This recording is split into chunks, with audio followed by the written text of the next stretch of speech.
Hello and welcome to the next webinar brought to you by Strengthening the Heartland. My name is Amber. I'm really excited to see all of you here with us today. If you have watched one of our webinars before, welcome back. If you are new, just welcome. We're happy to have you and hope to see you again in the future. Before we get started with our presenter today, I have a couple of logistics for you just to get you started. So there is a handout in the handout section of your panel, and you are welcome to follow along with us today if you would like to download that.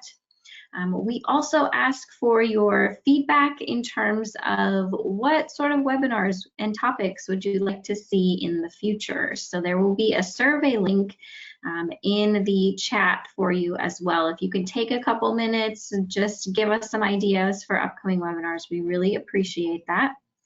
And then finally, if you have questions throughout the day, you are welcome to type those into the questions panel. You will not see those, but they will be visible on our end, and I will relay those to our speaker. We typically do questions at the end, but feel free to type those in at any time. And with that, I am going to turn it over to our speaker today, who is Alyssa Wood. Welcome, Alyssa.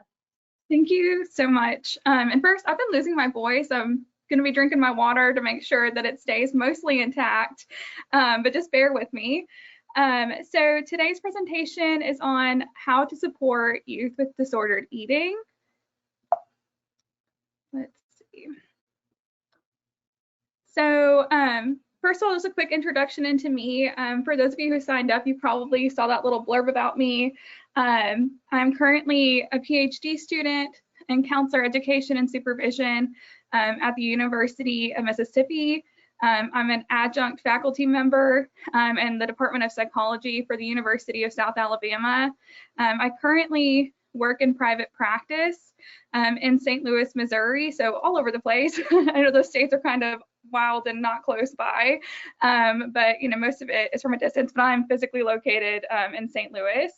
I will hopefully be fully licensed next month with the board approval. That's when it goes up for their approval, so looking forward to that. And I'm graduating with my PhD either in the summer or in the fall, depending on how the dissertation gods present themselves to me. My favorite food is ice cream. I have professional and lived experience with disordered eating. I feel like a lot of, especially female presenting people have experience with restriction or binging. I grew up doing dance and competitive dance and cheerleading and tumbling, which kind of are known to exasperate those body image concerns. And it's definitely something that I have personally dealt with. And I have a family member with bulimia as well. So family experience. I am plus size, so I would like to say that because I do think that it's important that in the eating disorder community that we have body diversity, even in therapists, that, you know, all therapists should look different when treating this population. And you should also be going on your own journey, and like I have with you know, body neutrality and body positivity, and that's something that is not learned overnight and that I have not perfected even at this point, but it's something that I continue to strive for. And I have two cats. They both wear bow ties. They're ridiculous, Asher and Adler. So that's just a little bit about me. So my objectives for today are to introduce eating disorders. So specifically looking at how they kind of come to be with the binge and restriction cycle, Hayes principles. So for those who don't know, it's health at every size. And most practitioners in the field of disordered eating practice from this framework. So we're going to go into that. I also included some youth statistics, which in my opinion are quite troublesome about what our youth are facing right now. Then we'll go into the diagnostic criteria for eating disorders, some of the larger ones. I don't go into all of them. And then I'll talk about how emotions impact the development of disordered eating in adolescents. we'll talk about fat talk and diet culture. And fat is not a bad word. Most people who are in larger bodies do not mind the word fat. There's kind of this idea that if somebody calls you fat, or if you identify as fat, that like the mainstream culture identifies that with you know, not being beautiful or worthy or attractive. But so we're going to talk a little bit about that and kind of how that gets taken in the youth. And then I included a lot of resources. I love resources. I love to share resources. And so I spend a good portion of our talk at least sharing those with you all. So I have, from my understanding, this talk has a lot of people from a diverse background. So lay people who are not clinicians as well as clinicians. So my goal in this is to be an introductory talk. So for some people, this might be underwhelming if you're an eating disorder professional. This is just to cover the basics. It's not a very advanced lecture or discussion, but if you are a layperson, some of this might feel overwhelming when talking about diagnostic criteria or going into theories, but I hope to kind of balance it out. So to that end, I have resources for professionals, I have resources for families, and then we'll talk about a little bit about the cost of treatment is astronomical and how insurance can be deeply problematic at times. So I felt it was really important. I found a low and no cost treatment options resource page with associations and groups that will help either connect you with that or help pay for things if needed. And then I included book recommendations because I love books. I have a million of them. I brought some of them to my desk for this talk to show you. So I saved that for the end. And then at the very end, I have a slide for questions. And then the one after that, I have my contact information. So if you do want to get in touch with me after the talk, the very last slide is where you will see that information. So this is the spectrum of eating. So most clinicians like to think of it as a spectrum. So there's normal eating, and normal feels very weird to say, especially if you're a clinician. We're told to kind of move away from that language. But if you think about it, it's like if you are not participating or intentionally restricting your energy intake through calories, you're eating about what other people are eating around you, assuming that they are also normal eaters as well. So again, it's kind of difficult to conceptualize, but just bear with me. And then from there, you move into dieting. So dieting would look like the intentional restriction of calories, mostly to change the appearance of your body, the body size, the way that your body is. And then from there, there's a little bit more impairment and a little bit more focus on food nonstop, like a little bit more of the rumination with the disordered eating. It's a little bit more intentional even so than dieting. You've lost control a little bit of your ability to go back to the normal eating. And then at the very end of the spectrum is a full-blown eating disorder. So one of the things that I think was really important to share is that 35% of normal dieters progress to pathological dieting. So move from that second column down to the third. And then of those 35%, 20 to 25 of those dieters develop full-blown diagnostic criteria for eating disorders. So it's a very slippery slope. And that is why a lot of clinicians in the eating disorder field really ascribe to the health at every size, because it is so difficult. And we also just don't believe that you should. There's better ways, and we can kind of get into that later. But we do not believe in dieting for this reason, because it's so easy to slip into the disordered eating and then into a full-blown eating disorder. So we just don't recommend it, and it's something to keep an eye on, especially in youth. Because when we get to the slide about the statistics, you will see the age that some people start their dieting behaviors. And it's really kind of scary that they start it so young.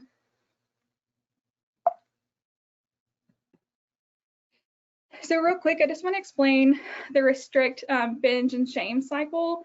So I really like this one. So if you think about dieting, as I just shared, you're really over here in the restriction.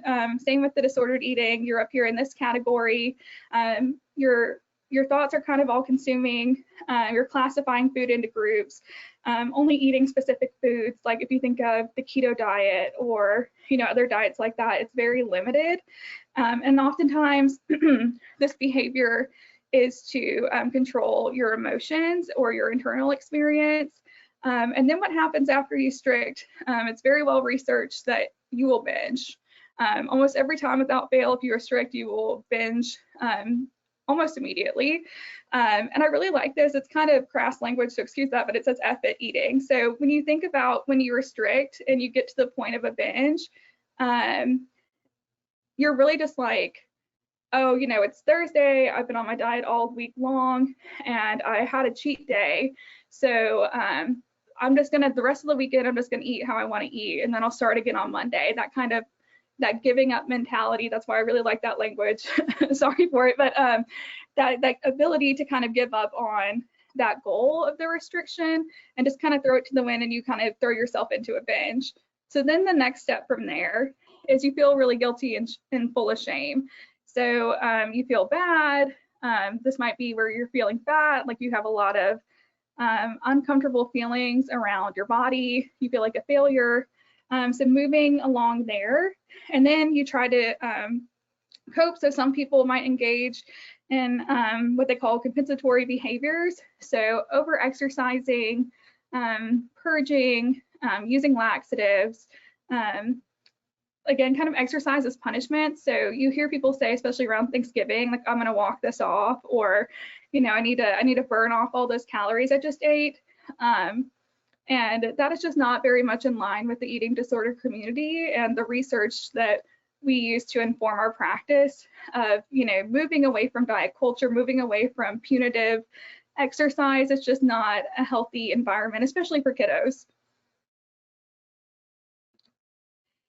So I kind of touched on this a little bit, but health at every size, these are some of the principles of it.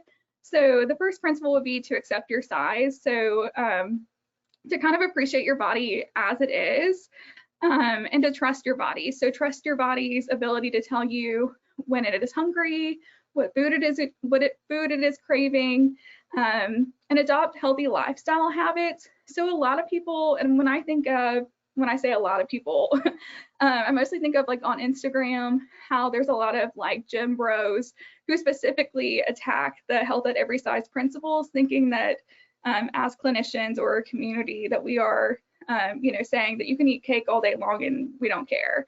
And that's not true. Part of working in eating disorders is to destigmatize foods and, encourage eating of all foods, but that's all food. So you don't want to ever just have, cake all day or something like that. We're going to ask you to incorporate other food to get other important nutrition as well.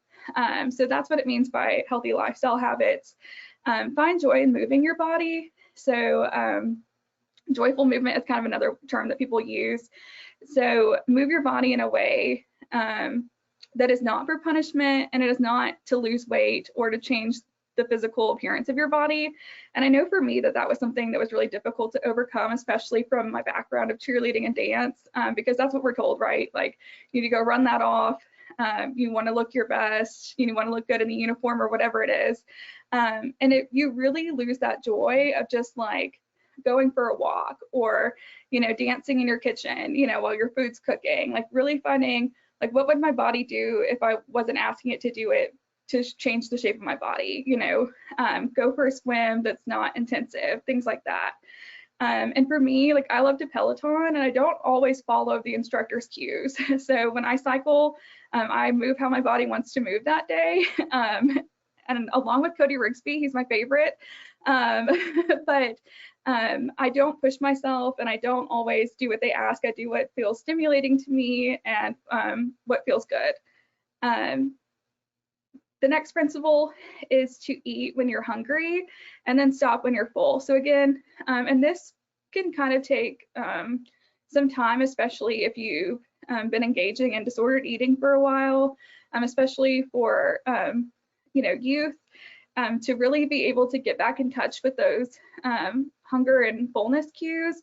So that's not something that always comes right away, that you're really going to want to work with the treatment team around to get that back, especially if it was a very severe eating disorder. You're going to want to take some time and work on that. And then embrace size diversity. So this is something I'm really passionate about and something I'll probably touch on a little bit later. But for me, what that means is to be intentional about size diversity. So, and one way that you can do this is on social media. I always encourage my clients who are in eating disorder treatment, if they have access to social media, if they're at an appropriate age, to follow accounts of people who look differently than them. So by that, I mean, ethnicity and body size, because the more you see different shapes and sizes of people, the more you ascribe beauty to like those different body types and the ethnicities of people and the culture of people. If you are constantly looking at people who are traditionally more attractive or skinnier in the mind of culture, you're never going to kind of move away from that and see the beauty in other people. So being intentional, I think, is really important. And again, I encourage everybody to do it. It'd be really cool if all clinicians did. There's a lot of ways you can find people with diverse body sizes. So hashtags on Instagram, like following HAES accounts, following fat positive accounts, body diversity, plus size, and things like that are good ways to kind of find those people. So here are the scary statistics. So nearly 1/3 of children ages 5 to 6 choose an ideal body size that is thinner than their perceived size. Oh, hold on, I just realized my battery's dying. I didn't bring I might have to step away for like 2 seconds. And then by age 6, children are aware of dieting and may have tried it. And by the time that they are 7 years old, 1 in 4 children has engaged in some kind of dieting behavior. And then in one study, they found that 6.2% of girls and 2.8% of boys reported vomiting or taking laxatives in the past month to lose or maintain weight. So that's really, scary to me. Laxatives in itself can be very problematic, but when you get into laxatives or into purging, what happens is, for one, your body is like decent at retaining calories, so it doesn't actually get rid of the calories or the energy in the way that a lot of people believe. But what does happen is you will become dehydrated and lose electrolytes. And what we know is that that's really important to heart function. So that's something to keep an eye out for when it talks about the use of laxatives or vomiting. And then the average amount of money spent on eating disorder research is insanely low. So it's 93 cents per individual with an eating disorder. That's what the math kind of breaks down to. So if you think about for each person that has an eating disorder, it's less than $1 that they're spent on research for you. So there's just not a whole lot of funding in this field for this community. And then 50% of teens with anorexia will develop bulimia or a binge eating disorder from there. And then I think it was really important to talk about really what we're up against in terms of diet culture and kind of like the beauty industry and things like that in general. So, in weight loss, the weight loss services, when you think of Noom and Weight Watchers and things like that. So in 2023, it's estimated that they're going to spend $3.5 billion. So when you think about what our teens are being exposed to in social media and all the commercials you see on TV right now for, weight loss medications like Ozempic and things like that, they're really kind of taken over. There's a huge amount of money going into the advertising and promotion of those. And then it's really important to note that eating disorders are the most deadly mental illness and also have a high suicide risk factor. And I am going to go get my charger. I'm so sorry. I forgot to grab it. I will be right back. That's okay. As Alyssa heads out here, you know, I always laugh. It's technology. It's the best thing that we have. It's also can be frustrating at times. But I'm wondering if people would be willing in the chat, just because I know we have a lot of just diverse backgrounds. If you would be willing to give us an idea of maybe who is with us, and you can type that into your questions panel, just your background. Are you a parent? Are you maybe a school counselor? It's always nice for us to see who's in the room and kind of your different experiences. We really love these webinars because we can have a diverse group coming together. So really like to see your insights and the questions that come up. I'm back. Oh, yeah, and that's okay too. I just asked everybody if they would be willing to kind of put in the chat, you know, who they are, what their background is, just so we can have kind of an idea. It looks like we have a decent number of counselors, also parent educators, looks like moms, foster parents. We really love our foster parent group for coming. Also students, kind of clinicians in training. Yeah, so awesome. Definitely a diverse background. So I will let you jump back. Yeah. And I'm glad that I did not pull like the COVID, you know, like only wearing, you know, a top thing, you know, wearing sweatpants on the bottom thing. I'm glad I, you know, did the dress today. So that was a good choice for this situation. Yeah. So thank you for me. And again, I just want to hit before we move on again that this is a very serious population to work with. Eating disorders are the most deadly mental illness. I just don't think that we can take that lightly, or that we can say it enough. And that the suicide risk factor is also very high with this population. And so it's really important that, one, we spend more money on research to help this population, but also as clinicians and as parents, that we are aware that there are very severe consequences when struggling with these disorders. And then real quick, one thing kind of like that I was, I guess, surprised to learn when I was first kind of learning about disordered eating, because I can specifically remember a video in like middle school, and they were like, it's just middle class white girls who have, you know, eating disorders, and that's it. And, you know, that was all the education that I had. So when I was exposed to this, it blew my mind. So I wanted to share it. So eating disorders affect all people, and there's also a very large percentage of people in the LGBT community that also suffer from eating disorders, or likely do. And that's kind of a complex thing as well, with if they are involved in some kind of transitioning in the medications and the body dysmorphia that can kind of come along with that. It's really important that we focus on that community, and that we keep an eye out when you're doing an assessment, that just could be another factor at play. It's always good to ask about how they view their body and what their relationship is with food, to kind of gauge where folks might be at.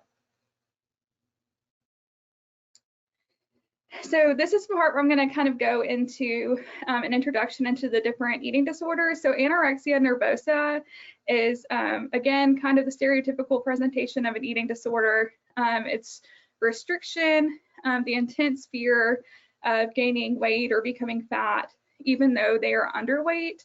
And that is important in anorexia nervosa. So unfortunately, if you are in a larger size, you can have really the same medical consequences as somebody who is underweight.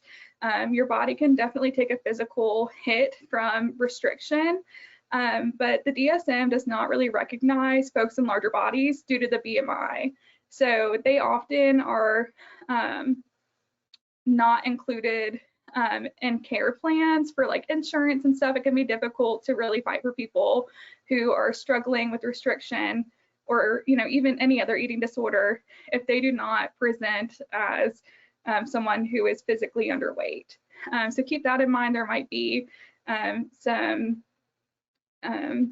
advocacy you can do for medical teams and things like that and insurance, but that's really important. For anorexia nervosa, by the book, it says, you know, underweight.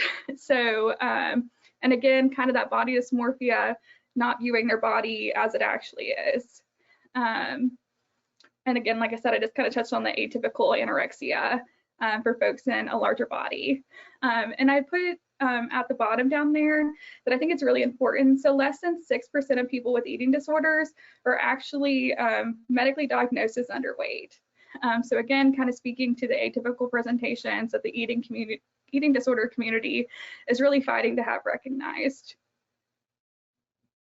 Bulimia nervosa. So this is, most people think of, you know, purging, so binging and then purging. Usually you eat a lot in a very short amount of time, more so than what other people would eat, and a lack of control over your ability to, you know, stop eating. And the important part of this is the recurrent inappropriate behaviors to prevent weight gain.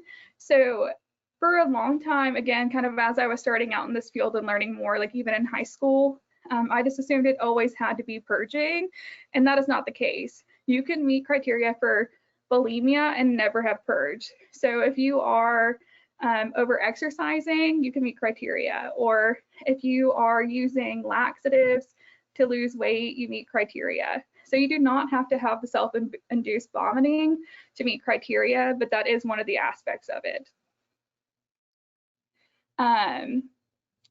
And then again, just like the length of time, you're again kind of experiencing the body dysmorphia, and that the disturbance does not occur exclusively during the episodes of anorexia.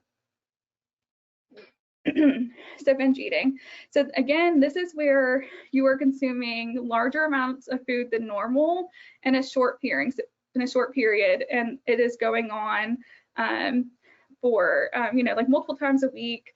You know, this isn't just something that has happened once and goes on for the course of several months. So eating more rapidly than normal, getting to the point of feeling very uncomfortable, and then feeling embarrassed, and also like hiding food and things like that are a large part of the binge eating disorder. I'm trying to quickly go through these so that we can get to the rest of it. This one is really interesting, and I feel like not one of the more well-known, but it's referred to as ARFID, but it is the restriction of certain foods, oftentimes because of textures or feeling like you might gag or choke, being concerned, like it says, about the aversive consequences of eating, but not necessarily in a way that is about body image. So again, kind of the textures are having a legitimate, or, you know, in like a cognitive thought about having like gagging or choking if you do try to eat something. Oftentimes there's significant weight loss due to just like the lack of nutrition, and you might depend on supplements to get the nutrition that you need. And one thing that I put at the bottom that I feel like is really important, this is often seen in folks with ADHD as well as on the autism spectrum. So there's a lot of overlap there. So that's important to kind of take note of as well if you work with people in that population. Orthorexia nervosa, so that is not in the DSM. So this is not an official diagnosis, but when I was working in partial hospitalization, this is definitely one that we recognized. So this is the compulsive checking of ingredient list, only eating like super clean, you know, clean foods, maybe only eating organics, or the no refined sugar. I know right now there's a big push in influencers that wear the blood glucose monitoring systems who do not have diabetes to see what's spiking their blood sugar and then restricting that. So that is something to kind of keep an eye on that would kind of fall under this category So, misusing, things like that. An unusual interest in the health of others. So again, like not only for yourself, but really getting onto other people about, certain dyes in foods, or don't eat processed foods, and not just in like a culturally, I feel like right now there's like some concern around food, around stuff like that, but even more so. So this is a very exasperated kind of situation where they really believe there are safe and healthy foods, and there are foods that are not, and they don't want any part of it. So when treating eating disorders, it's multifaceted, it's very complex, and these are just some of the principles that we are encouraged to follow. So your services must be evidence-based. You really need to involve the family as much as possible when you're working with youth. Oftentimes children, anybody below 18 will not really succeed in the treatment of their eating disorder if their family is not on board and helping to monitor their behaviors and making sure that they don't restrict. And it is really, really difficult on the family. So you're also going to want your own support. And I kind of talk about that later. A multidisciplinary approach is required. So when I see folks with eating disorders in private practice, I require them. Some people I will kind of let slide for a little while, but especially if they are like restricting, or if they are underweight, I require that they see a registered dietitian who is knowledgeable in eating disorders. And thankfully in St. Louis, there's a bunch, but in other places there are not, so it can be a little bit more tricky. You might have to do telehealth, but having a registered dietitian that is knowledgeable in eating disorders is so important. And for me, it's not just that, but also going so far as to say that they really need to be coming from a health at every size perspective, because some dietitians and even some therapists still kind of ascribe to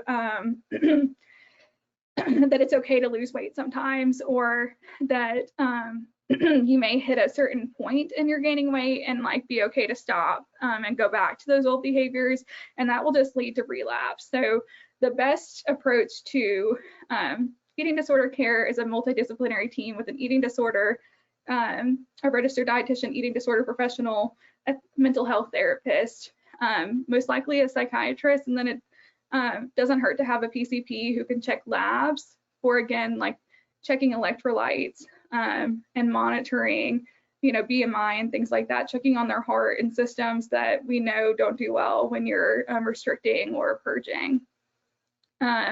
Early intervention is essential. So research shows that time and time again, that the earlier that you intervene, so when the kiddos really start talking about body image or disordered eating or dieting at all, like that is when you want to intervene. Like there is not a point too early to reach out to an eating disorder professional and start working on body image and self-esteem and the behaviors and ideas around food.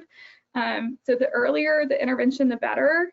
And then assuming that it's like somebody with anorexia who is underweight, they really need to gain weight quickly. So we know that if they're able to gain weight kind of early on, that is like a really good sign, and they should be gaining, depending on where they're at, everybody's different, and you should do an individualized approach, but somewhere like 2 pounds a week is ideal.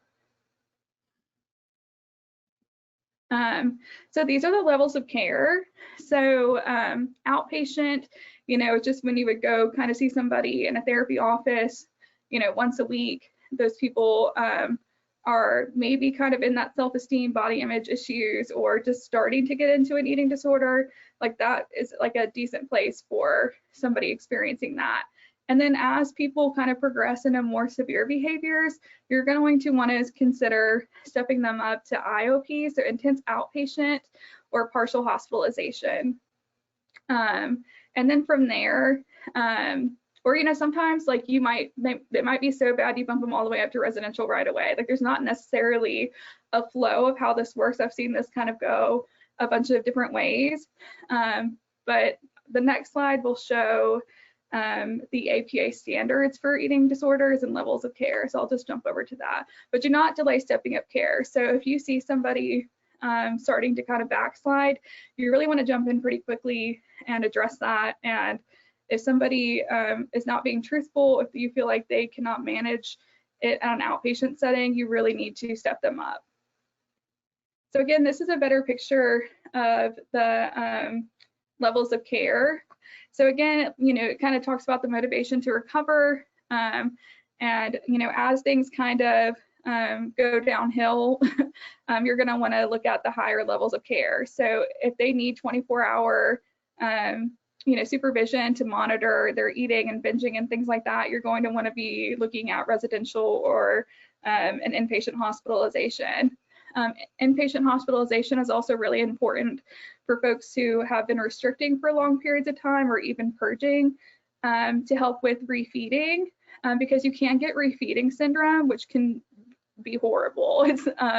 And you really need to do that under supervision. And that's part of the reason why you don't want to put on weight too quickly, because you don't want to overwhelm the system and kick yourself into a refeeding syndrome, because it can be deadly.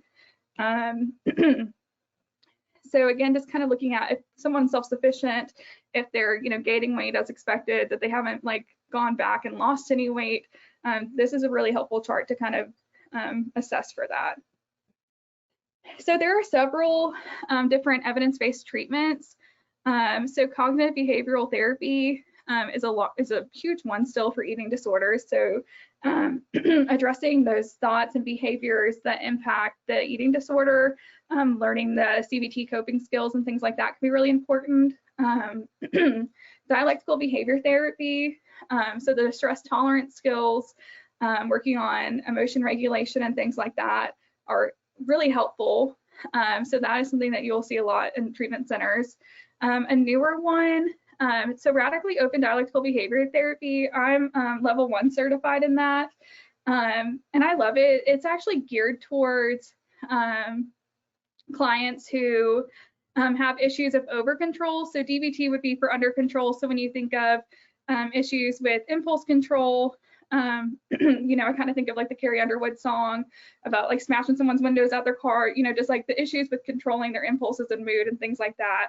Radically open is good for people with over control, so perfectionism, dealing with eating disorders a lot of times goes hand in hand with perfectionism. So that is a newer one, but also really helpful for eating disorders. I had a client who found out that I did it. I did not do it with that client specifically, but when she found out that I did it, she was like, RODBT saved my life. So she was really, she loved it. And she had been through a ton of different therapies. So family-based treatment or family-based therapy, this is where the family is very involved, especially, in adolescence.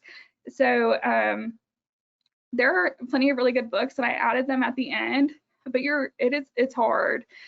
Because it's going to require the family to do the monitoring that essentially, a PHP, like a partial hospitalization or residential care would do. So 3 meals a day and 2 snacks, and that you are sitting there monitoring that and making sure that they eat, following a dietitian's plan, managing those behaviors on your own, and really working hand in hand with the treatment team. So that is a big part of that. Exposure and response prevention is ERP is really good for ARFID for the exposure to the foods that they're afraid of. So the avoidant and restrictive disorder. So working on exposure to those so that you can help diminish those behaviors around that. Cognitive remediation therapy is often used in partial hospitalization. It's not usually one that is on its own, but when you think of eating disorders, you think of the rigidity, so the rules around food, and just in general, they don't want to change their plans, they want to eat a certain amount. Cognitive remediation therapy, the goal is to work on that rigidity, and a lot of times it includes brain things, brain quizzes or kind of games and things like that, to work on helping your brain not make shortcuts to negative behavior. So trying to, make new neural pathways in your brain to make better decisions, essentially, is the really kind of crunched down version of that. So I just wanted to touch on that. So how eating disorders may impact you. So this is all of the negative repercussions that an eating disorder can have. So again, I talked about the cardiovascular implications of eating disorders. So again, when you lose your electrolytes, that can really affect your heart.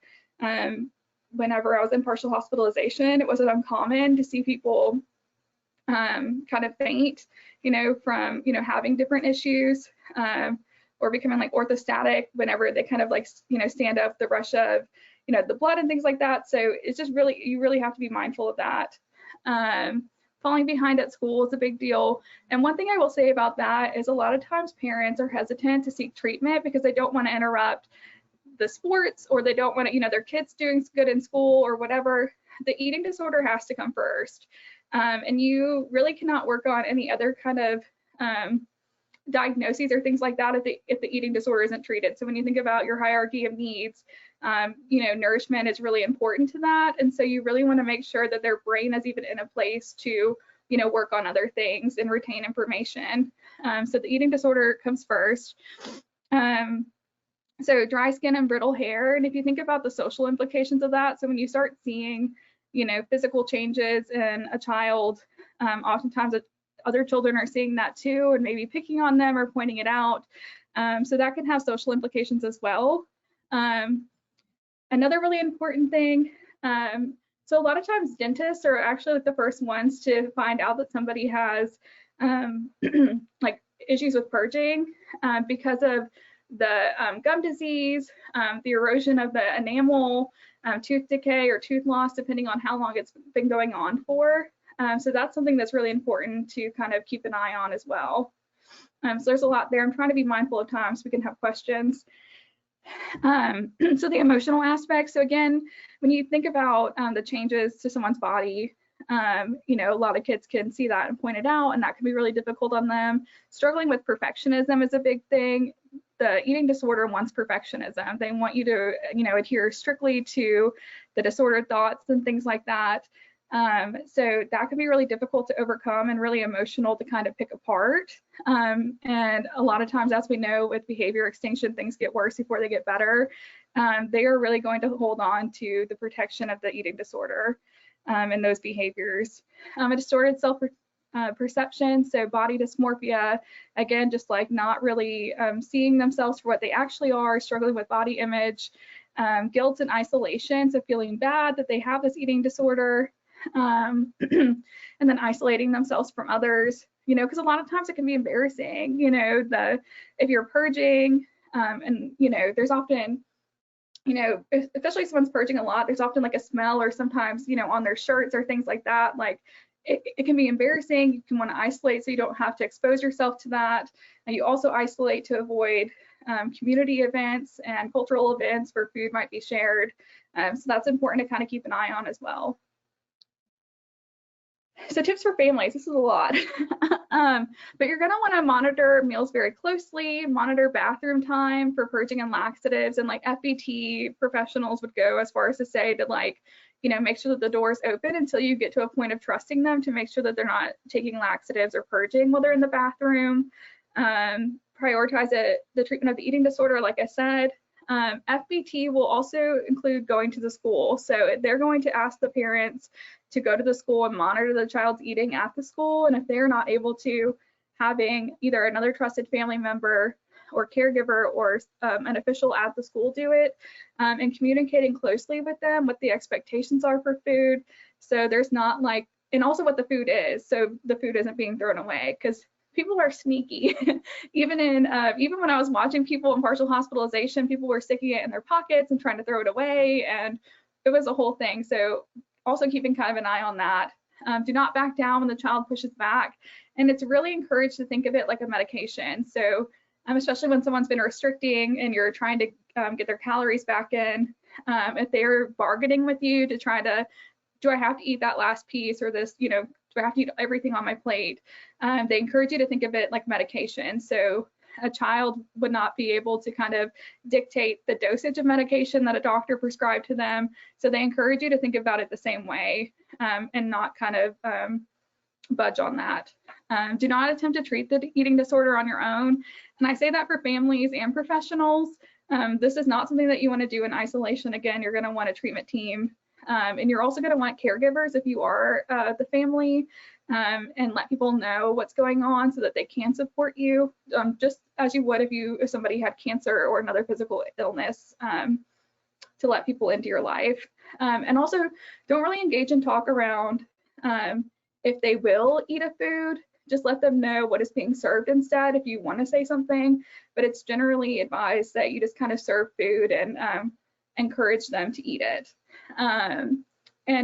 And partial hospitalization and residential treatment and an FBT, they really encourage playing games at the table. So like 20 questions, or I mean, in partial hospitalization, they had all these games that they would play about, like, you know, guess what I'm thinking of, and they would give hints, and they do that the whole time. And they do it as a group so that people, I'm sorry, are not, you know, being stuck in a ruminative cycle of what's on their plate, or, you know, things like that.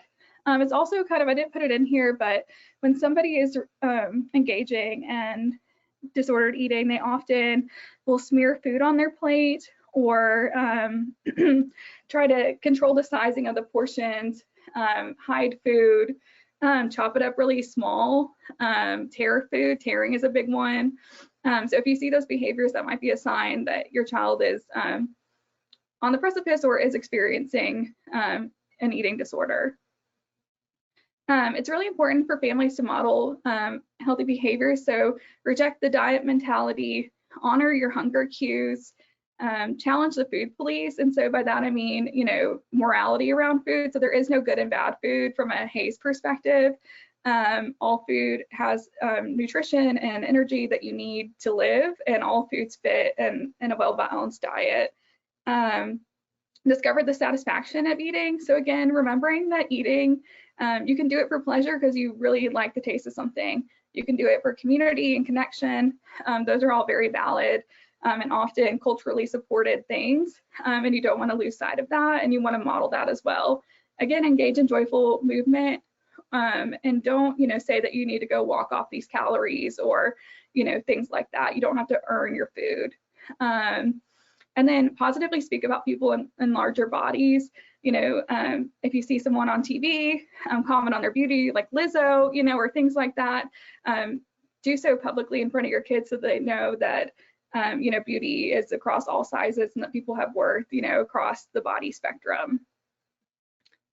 So I think I might skip this one. This is kind of just the fat talk. It's the Mean Girls scene where they're kind of picking on their body. And this is really important because this is also happening on social media, like on TikTok and stuff, but kind of sneakily.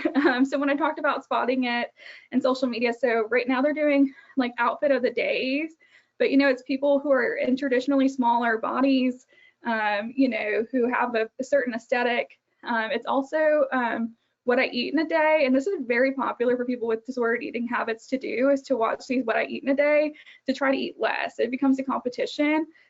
Which is very common within the eating disorder community. So just keep an eye when people are talking about the size of their body, or not liking their shoulders, or their thighs are so big, or they want a thigh gap, you know, and all those silly competitions that TikTok and Instagram put out about, you know, seeing if you have a thigh gap or not. I mean, it's just, I feel like every year there's something. So just keeping an eye on that, because it can kind of be very sneaky, but the what I eat in a day and then the outfit of the day videos can be kind of sneaky as well. So did I skip one? Okay. So the resources for professionals. So I included the links. By far my favorite resource is the Eating Recovery Center. I'm not associated with these people, but they have free webinars, and they are on demand. So they have a library that is just all the time of every single eating disorder topic that you can think of, like an hour to like an hour and a half long webinars. I'm not 100% sure if you get a CEU. I just watch them for the videos, but they are really helpful, again, on almost every topic. Alsana is another eating disorder facility, and they also have webinars. Those are on a schedule. They're not on demand, but they often put out a calendar. There's one coming up, I think like April 11th or something. And then there's the there's this guideline for treating eating disorders, this handbook, and this is really helpful. It talks about evidence-based treatment, the levels of care, research, and things like that. So just a really cool resource to have. This is resources for families. So these are some of the larger eating disorder associations and communities. You can also click on the picture and it'll take you to the link. I'm not going to do that. But that is behind these little images. So if you're looking for resources, and this is also for professionals as well, they have fact sheets and resources and assessments and things like that. These are the low and no cost options for families, and this was created by the Multi-Service Eating Disorder Association. So I just wanted to include these so that everyone would have the opportunity to kind of look into this if they were interested and share that with their clients or family members who might need it. So book recommendations. So there are a ton of really good eating disorder books. When preparing for this talk, these two, the How to Nourish Your Child Through an Eating Disorder, as well as When Your Teen Has an Eating Disorder, are two that I reread. Both of them are really good. They talk about how to portion a plate for your child to get nutrition, how to avoid measuring and doing so, the size plate that you should have, how to engage in dialogue if you have a child who is struggling with disordered eating, like things that talk about modeling behaviors, what's normal, what's not, the medical consequences of all that. So that's really important. And I didn't really talk a whole lot about it today, but kind of hand in hand with the Health at Every Size initiative is intuitive eating. So again, eating when you're hungry, eating what you want, like honoring, cravings and things like that. I will say that one of my favorite Instagram accounts, I'm obsessed with this lady. It's Growing Intuitive Eaters on Instagram. She is a registered dietitian and she shares myths about the intuitive eating. She talks about raising her own kids to be intuitive eaters in that process. And that's just really great too. And then Jennifer is well respected in the eating disorder community. The book Sick Enough kind of speaks to the issues with insurance and being sick enough. Some clients have actually not met criteria for higher levels of care and have become more restrictive to meet it. So that is kind of the idea of that book is speaking to. And again, a very problematic issue that we're dealing with. And then questions. So sorry, that last part was rushed, but I just wanted to make sure I had time for questions if anybody had them. Yes, thank you so much, Alyssa. We do have a couple questions here, so I will read these. The first one is about any insights you might have if someone with an eating disorder or disordered eating is maybe learning that behavior from a parent or caregiver, and how you might broach the topic with the parents or any insights there. So that is where kind of the family-based treatment comes in, because it really pulls the family in as well to kind of address those things. So, and really taking like the shame out of it. So just saying that, it's not uncommon for people to say things like, I'm going to go walk this off, or, to be restrictive in their eating. But oftentimes it takes, seeing the consequences that the child is experiencing to kind of get them to break away from that kind of stronghold that the diet culture has on them. So just very gently, saying like, hey, this is very common. There's a better way to think about nutrition, and there's a lot of research and handouts and the books and stuff that really talk about the importance of, why we don't restrict and how it leads to binging and how that cycle is kind of never ending. And oftentimes if you restrict, you gain more weight, which is, often not the goal of the parent anyway. So having that information to give to them can be really important in talking to them about it, but really just validating that, it also is understandable to want to be in a smaller body. I even validate that for my clients. And there's a lot of things that plus size people struggle with. Amusement rides, flying on planes, comfortability in seating in offices is really important. So making sure that your space is inclusive. So there are reasons, and the lack of access to maybe stylish clothes and things like that, there are reasons that people want to be in a smaller size body that are valid, and validating that and also prioritizing the health of your client or the child. Kind of in a similar vein here, any tips for how to kindly tell maybe other family members, maybe grandparents, if they are making comments about a youth, like encouraging them to not eat bad foods or that they need to take a walk to walk off some of what they ate. Any way to navigate that with a little bit of tact or kindly redirect grandparents or other family members? Yeah, so and this is like that Instagram account, the growing intuitive eaters. She's really, really good at having these conversations, but just, you know, letting them know, like setting a boundary with them of like, hey, you know, we don't comment on bodies in our family, like please don't, you know, say that around our child. You know, you can do that privately or publicly or however you want to handle that, but just letting them know that you know, that they don't need help making their plate, especially if they are an intuitive eater already, like, you know, the child that we were talking about, the growing intuitive eaters child, you know, letting them kind of honor their hunger cues and what they want. But that account is really, really helpful. I know that that was kind of a wonky answer, but I think like the short answer would be that you can just say it, you know, just I would appreciate if you don't talk about body image around our child. You know, we're trying to be mindful. Or, you know, we've noticed some behaviors, we're trying to get ahead of that. And, you know, it might come to a point where, especially if you're doing like FBT or if there is kind of anorexia going on, where you might need to take some space away while you educate them. Okay, another question here. What do you recommend when divorced parents living far apart think they can handle their adolescents' eating disorder and resist a higher level of care? Is it unethical as a private practitioner to stop working with those clients when it's clear that the adolescent is getting worse and really needs inpatient care? So this gets really tricky, and it's something that I have done in the past to stop working with people. You know, I encourage people, I give them time to kind of process and educate and things like that. But, you know, at a certain point, it is really dangerous. And you do have, you know, it's fair to be concerned about liability. And so I always encourage people to also talk to their whoever their insurance is, and to make sure that you are insured, especially when working with this population. I have called my the attorney through my insurance several times to ask questions, and I almost always get them same day or the next day for advice to kind of how to handle that. But there are a lot of parents that do not want to send their kid to a higher level of care, and it can be really difficult if they are not on the same page.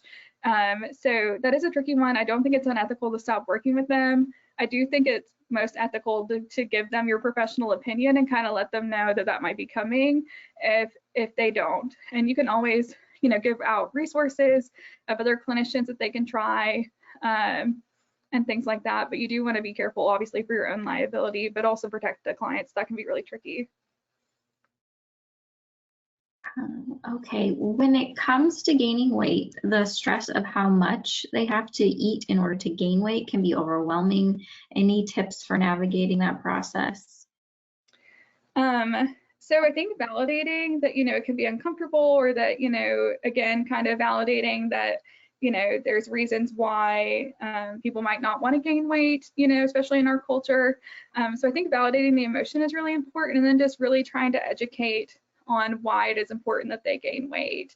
And it is important to kind of have that conversation around, you know, body changes and what's to be expected and things like that, and why it's important that that's happening. And kind of on a similar note, you want to get rid of the sick clothes, as we call them, as quickly as possible. So as they kind of, you know, increase their weight, you want to get rid of it, because you don't want them to have something to aspire to later, or, you know, you want them to have clothes that they feel comfortable in. But with a lot of, especially the older adolescents, they're really hesitant to let go of that pant size or whatever, but you want to send it on. But don't give it to family members, because that can be difficult too, where if you give it to a sister or cousin, like they want to be that size too, or, you know, they see their clothes and it brings up emotions. So don't give it to family, but like donate them.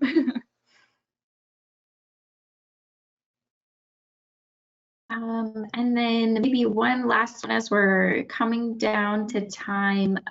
Do you know of any resources, or maybe where they could go for information related to eating disorders and autism specifically? Ooh, I don't know of one off the top of my head, but here, go to the next slide. If they email me, I'm part of communities for both eating disorders and neurodiversity, and they do overlap frequently. So I'm happy to kind of reach out for resources in that area specifically. So that is my work email, alyssa@levettecounseling.com. If you just shoot me an email with that question, I could probably have a good resource list to you in like a day or two. That's amazing. And thank you for sharing your email with us. If we didn't quite get to your question today, please feel free to reach out to Alyssa. You will receive an email following this with the recording as well as the handout and then Alyssa's information too. So you can keep that conversation going even after the webinar. But otherwise, I'd just like to thank you so much, Alyssa, for sharing all of this information with us. Clearly a very important topic that we need to have more open discussion about. So thank you all for joining us, and we hope to see you at the next webinar. Have a great day.